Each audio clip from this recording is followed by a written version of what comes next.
You can't touch a federal agent while armed and think that it's going to be a good time. It's going to be a really bad time, right? But since women lack the empathy to understand that as a man, if you touch a federal agent, they're going to go harder on you because you're a man, because women don't deal with that level of escalation when they get involved with law enforcement. They can't even fathom how it escalated to the point where they had to shoot him. But this comes from their own inability to exercise any type of real empathy to the male experience. All of us get it, right? Well, you're a dude, you're not a small guy, you're touching a federal agent. While he's in the middle of touching somebody, he pepper sprays you, you resist, then someone says gun. I mean, it's almost like a foregone conclusion that he's going to get shot doing some shit like that, right? And then as we find out more about this guy, Alex Preddy, we find out that this guy has been like a career agitator, which we're going to talk about that later on when I talk about Kyle Kalinske. But the bottom line that you guys need to understand from this conversation, right, and watching me, lose my mind talking these is this. Women are simply in a privileged position where they don't understand how the world works and they don't see how the world works from your perspective, okay? This is why deferring to their authority, deferring to their opinion, a lot of the times is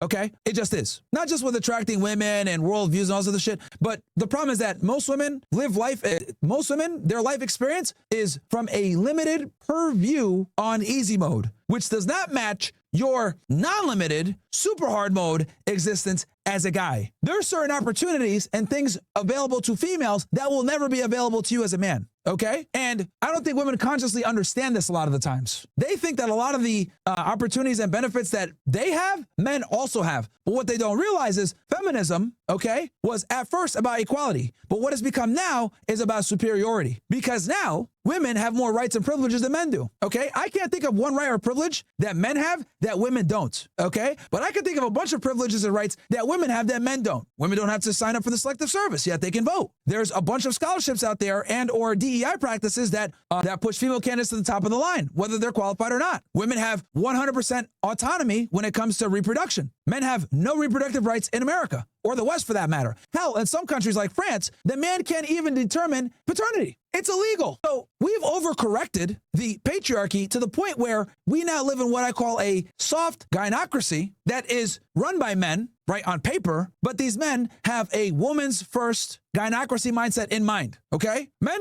all we do is enforce the force doctrine. But other than that, women have far more say in societal issues. And that's where we are. So when women say shit like, oh, we live in a patriarchy. Yeah, kind of. But it's a force. We live in a patriarchy monopoly of force held situation that women dictate the direction of. Does that make sense? So in other words, think of the men as the gun, right? We are the gun, we're the ammunition. The women pull the trigger, okay? The monopoly of force that we exercise is heavily directed by female influence. So if I had to give an analogous, example, that's what I say society is now.